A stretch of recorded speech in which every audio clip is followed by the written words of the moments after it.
I found out I was expecting, yet my fiance, Dylan, had to rush off to help his childhood flame's ex, Raven, who was in dire need of surgery. Not only that, but he even ended up handling her in bed. I felt so betrayed that I decided to go through with an abortion and even prepared 3 little gifts for him as payback. Later, as the night wore on, Dylan was tormented by nightmares he just couldn't shake, and I couldn't help but let out a quiet chuckle. Dylan, you've totally earned this, I thought. At a celebration meant to mark our anniversary, Dylan raised his glass at me with an affectionate grin. Tara, happy anniversary, he said. I clinked my glass with his, though I didn't drink a drop, before he was cut off by his ringing phone. He glanced at the caller ID, hesitated, then dismissed it with a brief text. Tara, what did you want to say? I asked, noticing the screen. It turned out it was Raven calling, and my stomach churned. I'd planned to share my pregnancy news with Dylan once I felt better, but now his smile hinted that he was keeping secrets. The phone rang again, insistently this time, and with a pained expression, Dylan answered. Almost immediately, he jumped up in panic, knocking cutlery to the floor with a clatter. The speaker blared Raven's gentle voice. Sorry, Dylan, for ruining your anniversary with Tara, but I'm really feeling awful. I need to get to the hospital. I'm all alone and need someone by my side. His explanation was sincere enough. After all, Raven was Dylan's childhood sweetheart, and their families had always been tight.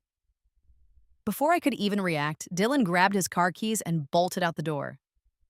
I'm sorry, Tara. I'll make it up to you later, he mumbled, leaving me in a restaurant packed with couples and prying eyes, where even the food tasted bland. When I got home at 10 p.m., Dylan still hadn't returned. I checked my phone, nothing from him. Then, moments later, I saw an Instagram update from Raven. A photo of a hospital corridor featuring a tall figure waiting in line captioned, Feels like going back to those days. Whenever I need you, you drop everything and come to me. I stared blankly at the screen. Raven wasn't just Dylan's childhood love. They'd even had a fling back in high school. Back then, I was nothing more than a secret admirer of Dylan. Later on, when we both got into the same college, Raven's grades had suffered, so she and Dylan settled for a long-distance thing. During our sophomore year at a club dinner, while Dylan was smiling and drinking steadily, he suddenly blurted out, Tara, have you been crushing on me in secret? Want to be my girlfriend? I was over the moon, even if his sudden confession seemed a bit off. Over time, Dylan also comforted me during some pretty dark days. I was tutoring when a lecherous parent harassed me, and in my panic, I ran until I finally broke down in tears. I called Dylan, and without hesitation, he rushed over, coaxing me to stay in a busy place. He even treated me to a hot chocolate and drove me to report the incident to the police. Later, at the station, I learned he was burning up with fever and needed injections at the hospital. The moment I called, he dashed over with a needle in hand. I was touched and felt guilty all at once. And as he ruffled my hair, he promised, You're my girl, no matter what, I'm always going to be there. But now it felt like I was the one being left behind. At around 5 a.m., Dylan returned home. Seeing me sitting on the couch, he looked a bit awkward. Tara, can't sleep? He asked, noticing how cold my hands were. I shook my head in response. Then he knelt by me, taking my hand, and said, Your hands are freezing. Grab another layer. By the way, how's Raven doing? Dylan's brow furrowed with concern, still unsure if she needed another checkup that day. I'm going to drop by the hospital after work, I replied. He paused, nodded, and quickly added, Tara, don't sweat it. I only see her like a sister now. Later, after work, I went to the hospital and caught sight of Raven playfully teasing Dylan. Dylan, you know I hate apples. I'm not eating them, she protested. But Dylan was insistent, peeling and dicing an apple into tiny pieces, skewering them with a toothpick before offering it to her. You never liked fruits and veggies anyway. Your weak resistance got you sick. You need your vitamins, girl, he said. Despite Raven's protests, she eventually took a bite, saying, Man, I envy your girlfriend right now. If it weren't for this illness, I'd have missed your careful attention for so long. Whether he was thinking of me or just lost in nostalgia, his chuckle as he spoke struck me like a dagger. I tried to slip away, but Raven spotted me. Tara, long time no see. We were just talking about you. Come on in, she chirped. I froze at the doorway as Raven snapped at Dylan. What are you waiting for? Hurry up and cut some fruit for Tara, too. Dylan hurried over. You done? He asked, and Raven replied, I've got the car. We'll head home in a bit. I looked up at him, and his expression seemed so natural, as if nothing was off about feeding Raven so intimately. I nudged Dylan aside and said, Hey, remember you had that friend Zoe around? Dylan, since you're a guy and sometimes things get awkward, why not call her over to look after you? It'd be way easier. Raven's face betrayed a hint of guilt before she quickly brushed it off. Sorry, Tara. Dylan's always taken care of me since we were kids. I'm used to it. I'd lost touch with Zoe long ago. Now I only knew people from around here. Dylan frowned and cut in. All right, get some rest. Then he turned to me and said, Tara, Raven's the patient here. Don't be so touchy. Their mixed signals made me feel strangely at fault. My eyes stung and welled with tears. Maybe it was all these hormones from being pregnant, but I refused to show any weakness. I dug my nails into my palms and coldly said, Dylan, if you care so much about your ex, why don't you just get back with her? Let's break up. That was the first time ever since we'd been together, even after getting engaged, that Dylan shot me such a cutting remark. I couldn't accept it. Over the years, through every trial, he'd always been by my side. I remembered how whenever his mom invited me out for coffee and bluntly mentioned they needed a daughter-in-law who'd keep the family warm and close, implying that Dylan and I might not be a good match, he'd silently take my hand and whisk me away regardless of what anyone said. In my whole life, I had only ever had one Tara in mind. I never knew what Dylan told his folks afterward, but when they saw me again, their attitudes softened considerably. Being with him for so long had made me tougher. Otherwise, I might have just walked away. Yet I couldn't fathom why Dylan, who'd once been so protective and never allowed anyone near me, suddenly couldn't maintain his boundaries with the opposite sex. Or was it just that Raven held a special place for him? When I blurted out break up, Dylan immediately panicked. He caught up to me, grasping my hand and not letting go as he pleaded, Tara, I'm not saying anything else. Don't talk about breaking up so lightly. Raven then looked between us and said, Tara, sorry for the misunderstanding. I'll keep my distance from Dylan. Don't let it come between you two. After that, she got out of bed, closed the ward door behind her, and shouted, Hurry up and comfort your girl. You're never this clueless. I almost burst out laughing at the absurdity. Every word felt like unwanted advice, yet she spoke to him so intimately, as if reminiscing their sweet past. On the drive back, Dylan suddenly looked hurt and murmured, When you said break up, my heart nearly stopped. I insisted, I have nothing to do with Raven. I stopped caring about her the moment she had her surgery. Suddenly, I realized I'd never noticed this other side of Dylan before, probably because Raven had been off the scene since we started dating. I sat silently in the passenger seat as he tried apologizing, but I couldn't bring myself to reply. Growing impatient, he snapped, Can you stop making a fuss, Tara? Why are you competing with a patient? Should I just ignore her so you're happy? Before I could answer, a stray dog darted across our path and Dylan slammed the brakes. I lurched forward, my heart tightening, and then turned pale and nauseous. I rolled down the window, leaned out, and vomited. Dylan quickly patted my back, offering tissues and water, asking, Tara, you okay? Is it your stomach acting up? I wiped away my tears from vomiting and couldn't help but chuckle darkly. Here I was, the pregnant one. And Raven was the patient. Regardless of what ailment Raven had, it wasn't caused by Dylan. I was his fiancée, the one he was meant to care for above all, yet he'd been off chasing old flames. Maybe it was just some dinner-induced food poisoning. Before we reached home, Dylan helped me settle onto the sofa and went to fetch my usual stomach medicine from the cabinet. As I took it, he headed to the kitchen. I pretended to be headed for the bathroom instead, discreetly spitting out the pill and flushing it away. Not long after, I caught a whiff of his famous porridge, the one he'd mastered after we got together, even though he wasn't much of a cook before. Porridge was his signature dish for soothing upset tummies. Just as a little warmth began to creep in, I heard him deliberately close the kitchen door, lower his voice, and answer a phone call. No surprises. It was Raven calling again, her muffled words about a relentless stomachache and not being able to shake it off clearly audible. Soon, Dylan re-entered carrying the porridge and gently told me to eat slowly. Tara, there's a contract issue at work I gotta handle now, he added, the firmness in his grip on the bowl revealing his determination to treat this as nothing more than a late-night snack for overtime. Under the harsh fluorescent light, his expression remained open and honest. I managed a small smile and said, "All right, don't work too late, come back soon." As he reached out to tousle my hair like always, I dodged his touch with a playful twist of my head. Surprised, he stammered, and I replied with a forced grin. "You better get to it, don't dawdle." After he left, I checked our shared location on my phone and trudged over to the hospital. Not long after, Raven updated her Instagram with a caption about heartwarming porridge that was totally bomb, and I couldn't help but dump the rest of the porridge down the trash. In that moment, I almost wanted to tell Dylan about my pregnancy.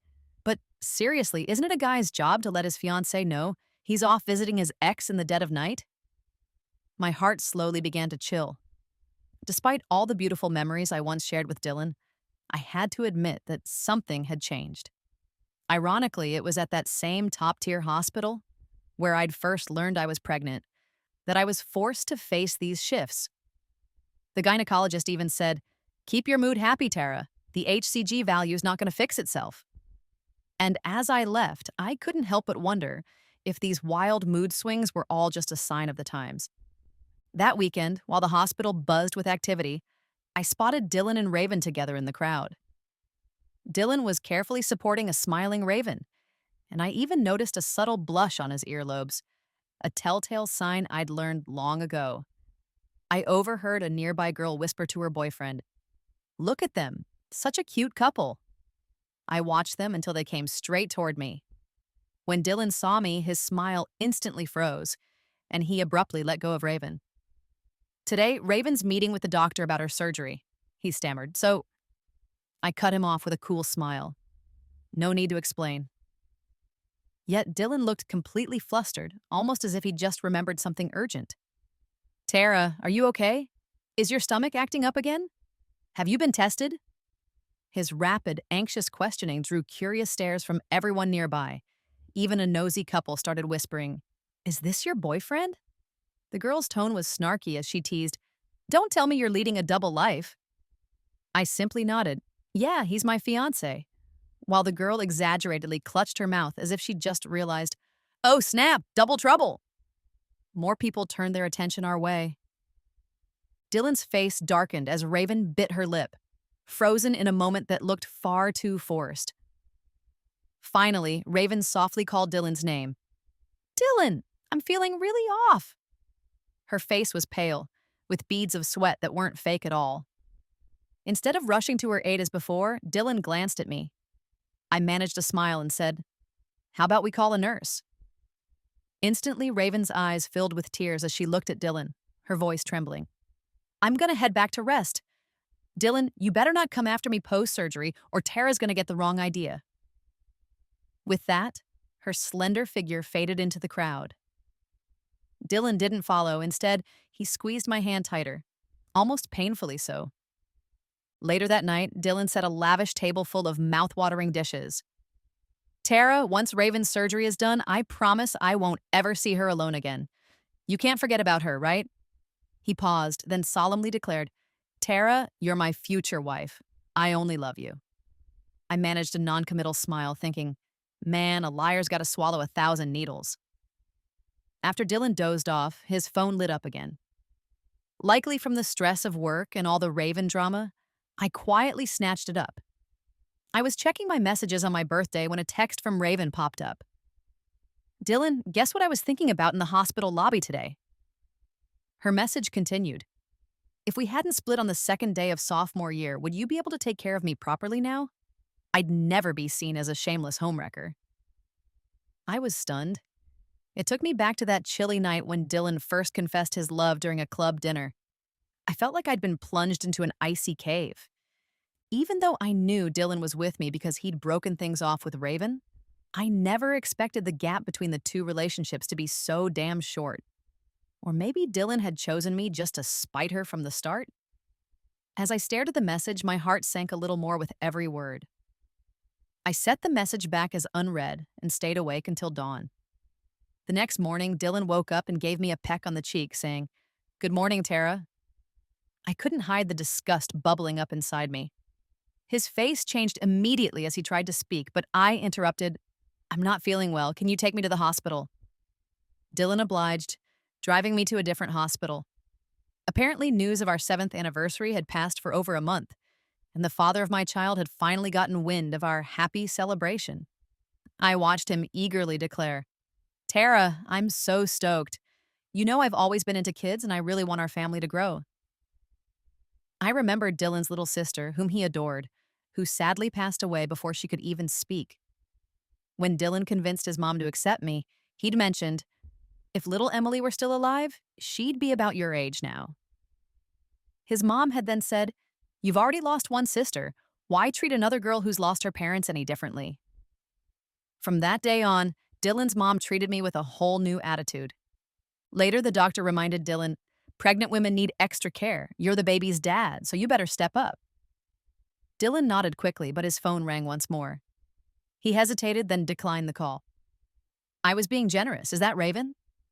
"Why didn't you answer? What if something happened to her?" Dylan flashed a forced smile. "We'll talk later. Right now, you and the baby come first."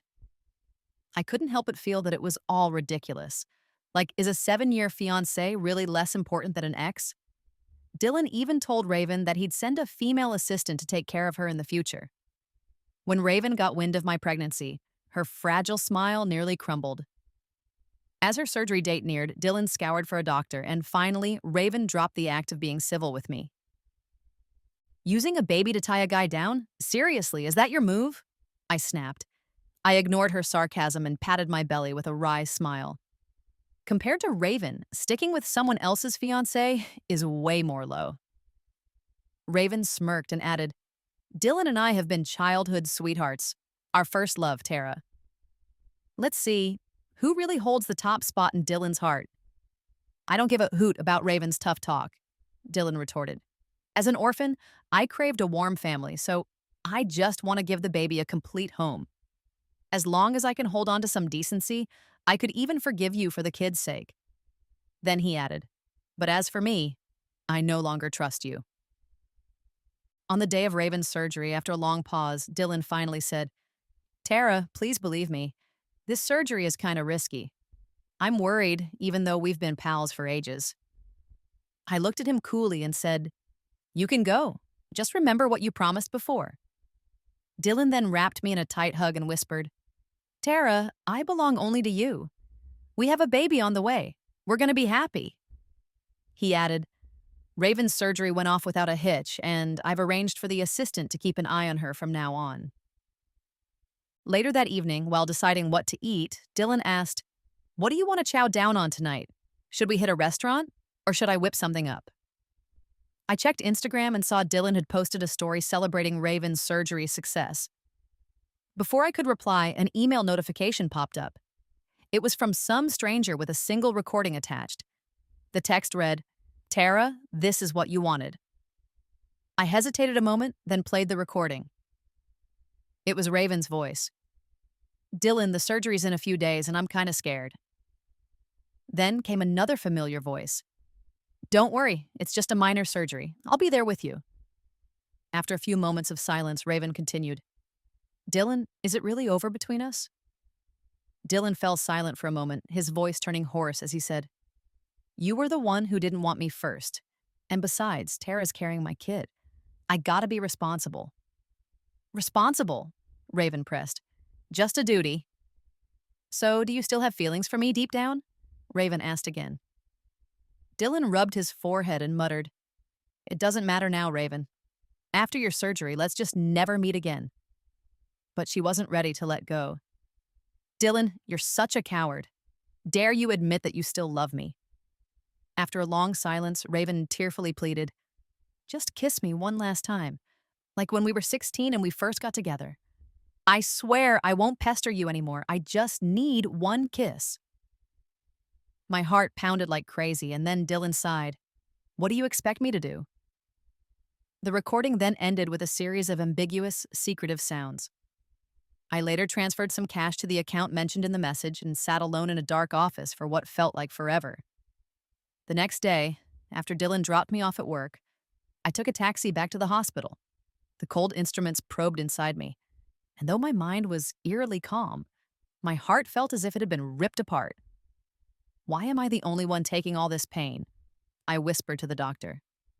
Don't tell my family yet, I insisted. I wanted to break the news to Dylan when I was ready. Soon after, I texted Dylan that I had to leave on an emergency business trip for a few days. He immediately called back with a barrage of questions. I checked into a hotel to rest and recover, and during that time, like any guilty guy who's strayed, Dylan showed a double dose of concern. 10 days later, I came back home, and Dylan was busy in the kitchen preparing all sorts of pregnancy-friendly recipes. He even enrolled in a nutrition class and spent hours regaling my belly with all sorts of prenatal advice he'd scoured online. Looking at him, a guy anyone would crown as the perfect father and husband, I couldn't shake the memory of a news story about a cheating man my friend had sent over, with the comment that men don't just suddenly turn rotten. I thought, here's a guy who could whip up porridge, learn to cook, and care for his ex with such meticulous care. He could declare his love for me without holding back and then kiss Raven without batting an eye.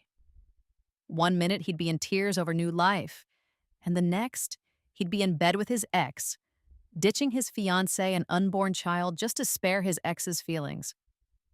I watched Dylan, so absorbed in reading fetal care guides, and realized that beneath his crystal clear eyes lay something vile and rotten. I couldn't help but smirk. When you're at your happiest, how will you look when everything falls apart again? After Raven was discharged, she invited Dylan and me over to thank us for taking care of her during her rough patch. Leaning into Dylan's arms, I suggested sweetly, "Hey, why not invite Zoe too? Raven doesn't have many friends here. More people, more fun."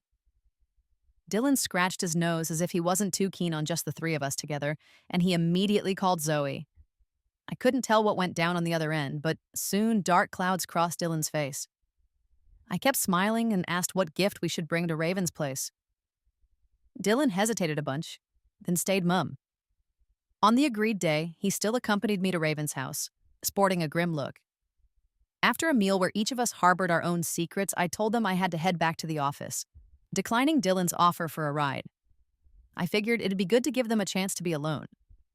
Once I left, I secretly switched on a tiny recorder I'd hidden on Dylan. His voice, icy and determined, came through. "Didn't we clear things up last time? Dylan, you can't run. You don't love Tara. You love me, right?" Then, with a bitter chuckle, he continued, "It's only now I see how good you are at pretending. Let me set it straight. Raven, I love Tara. I know I screwed up before, and it hurt her. And Raven, I now get why you broke up with me in the first place. I even called Zoe over to surprise you, because you and her used to be besties." Raven's face went pale instantly. "Do you know what Zoe said when she heard that? She cursed me out for making her take care of a homewrecker," Dylan added, his voice rising with anger. "I mean, are you out of your mind?" Raven begged Dylan to stop, but the truth ignited his rage. "Raven, Zoe even reminded me that you once said I stole your boyfriend, but that was before we split. I was just a broke student back then. No match for a rich kid like you. So why come crawling back now? Is it 'cause that guy went bust? Now that I've got cash, you think you can get some from me? Stop stirring up drama between Tara and me."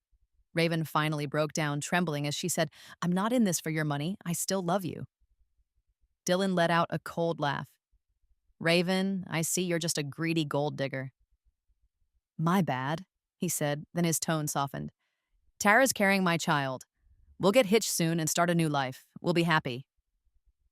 That night, Dylan pulled me into a tight embrace from behind. "Tara, having you is everything. When our baby's here, we'll be the happiest trio ever," he murmured. I turned away, forcing a frosty smile. The whole mess with Raven and Zoe was something I'd only uncovered over the past few days. "So, what do you think of this first little gift I've got for you?" I teased. Dylan, like many soon-to-be dads, had been geeking out on pregnancy and baby care tips, stocking up on baby gear, mostly for a girl. But then he joked, "If it turns out to be a boy, babe, you're gonna have to deliver a girl for me." I watched him coolly as he meticulously prepared for our child, his excitement growing day by day. A month after the miscarriage, I told Dylan we needed a checkup the very next day. He rushed to help me lie down. "Tara, you gotta hit the sack early tonight so you're fresh for the exam," he urged. Soon enough, his phone rang again, and I saw his body tense up.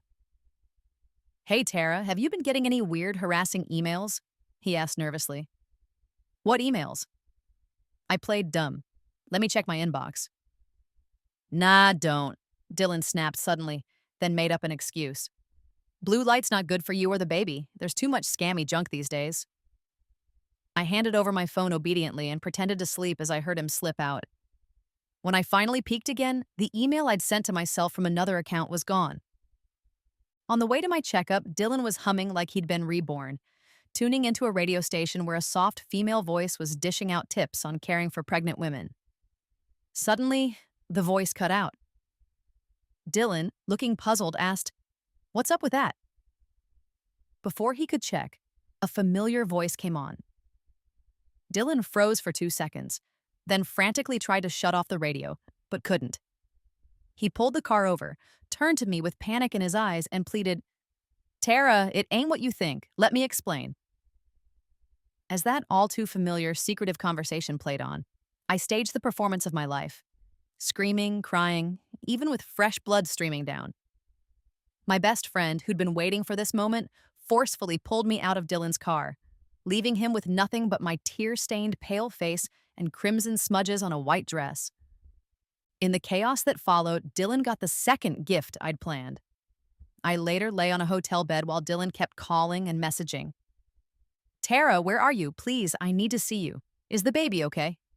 Should I take you in for a checkup?"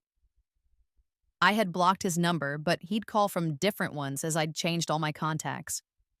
A well-connected colleague even messaged me, hinting that Dylan had shown up at work like a madman, desperate to get in touch. By the time he found me, months had passed. His gaze lingered on my face before sliding down to my flat stomach, and then a slow, unsettling smile cracked across his face. "Tara, where's the baby?" I replied casually, "It's gone. The baby miscarried." Dylan's body swayed, barely able to stand. I gave him a cold look and said, "Dylan, do you need reminding of what you did?" He looked pitiful, yet I felt nothing but a deep chill. "You just craved that family warmth and that tender vibe. During your old fling, did you ever think about your fiancé and our child? But what burns me most is not even her. If you didn't want to be with her, you never should have done this, Dylan. You killed your own baby." He opened his mouth to protest, but no words came out. After a while, he buried his face in his hands, silent tears falling as he sobbed uncontrollably. I turned away, numb. If there was ever a problem among us, it was that I'd let Dylan hurt me over and over without really pulling away. "I'm sorry, baby. It's all my fault," I whispered. "But I can't let this blood burden my body. If you still want to be part of my life, you better come to my dreams and tell me it's okay." Not long after, Dylan appeared again, thin, with sunken eyes, and he knelt before me. "Tara, please, give me another chance. We'll have kids. I'll make it right, I swear." He knelt there, eyes locked on mine, waiting for judgment. I couldn't help but laugh and say, "Sure, but you gotta earn it first." Desperation crept into his voice. Tara, I'll do anything." I led him to the hospital. Coincidentally, the gyno department was running a live demo on pregnancy termination procedures. Holding his hand tightly, I watched as the doctor demonstrated inserting various tiny rods one by one. I could feel Dylan's hand turning ice cold, but I wasn't about to let him off easy. Leaning close, I whispered, "It was your own hands, Dylan. You made our baby suffer.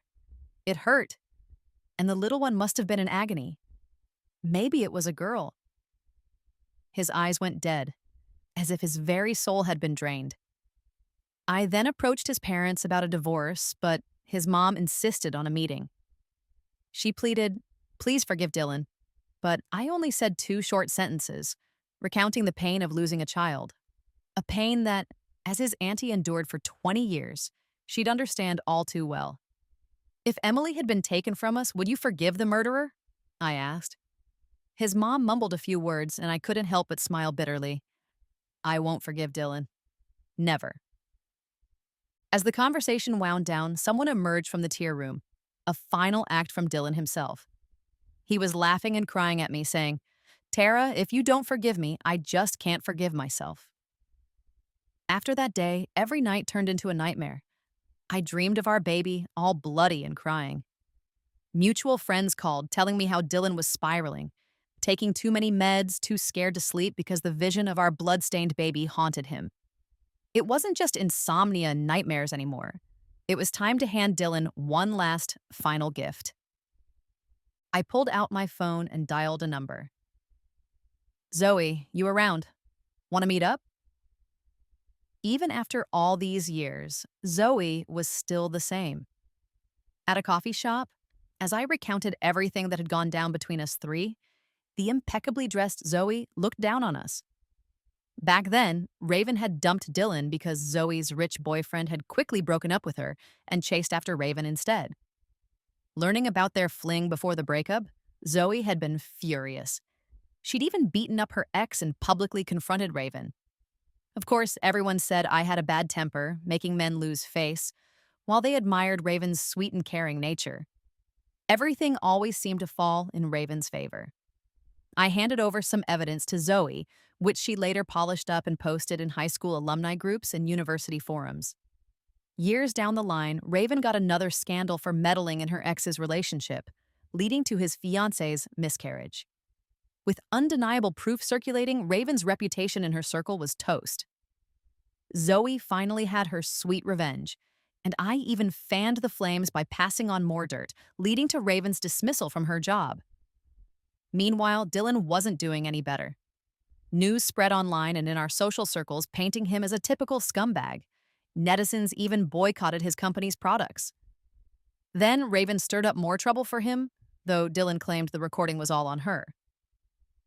In his mind, Raven had betrayed him 7 years ago for a rich guy, and now, after all that time, she'd come back and caused our long-awaited baby's death. With old resentments and Dylan's worsening mental state piling up, it wasn't long before Raven called the cops, and Dylan ended up behind bars for intentional harm. Reconciliation was out of the question. Raven took a hefty payout and settled publicly, even posting bruised injury photos, courtesy of Zoe, that spread like wildfire. Old classmates mocked both of them, laughing at their messy drama. Dylan's career was in ruins. His business partners had been itching to boot him out, and soon enough, he was forced to resign. After that, Dylan would text me from multiple numbers, sending me pictures of empty bottle-strewn tables and ranting about his ruined life, his mental state crumbling as he begged me to forgive him. It was almost laughable how his social circle, family, and career were falling apart, all because he couldn't keep to a moral code. Seeing Dylan spiral further, I decided to give him one last gift. I called him up and laid out all the truth. After a long, silent pause, he asked, "So, when I was learning about childcare, buying toys and clothes, our baby was already gone, huh?" Everything had been his fault. If only he had some decency or ethics, we wouldn't have ended up here. Dylan, you talked so much about me that I wouldn't even want a child with your inferior genes in this world, you feel me? I said, expecting him to fly off the handle. Instead, he began begging, "Please, Tara, I know I messed up. Do whatever revenge you want. I've got nothing left. Just don't leave me." The baby can't come back, so Dylan, we're beyond repair, I stated, and then awkwardly changed all our contact info, thinking that would settle things. But then the police showed up at the main office where unopened baby products and toys were piled high. I saw Dylan's body lying peacefully, eyes closed like he was just sleeping. The police questioned me, saying his last call came from my number, and then handed me a farewell note meant for me. I skimmed the tear-stained letter, stopping at the final line. "My suicide isn't anyone's fault. I'm not worthy of life. Mom, Dad, I'm sorry. I offer my life as penance for our baby, but Tara, you must live on. Find your own happiness. Regrets are useless." I tossed the note in the trash and walked out.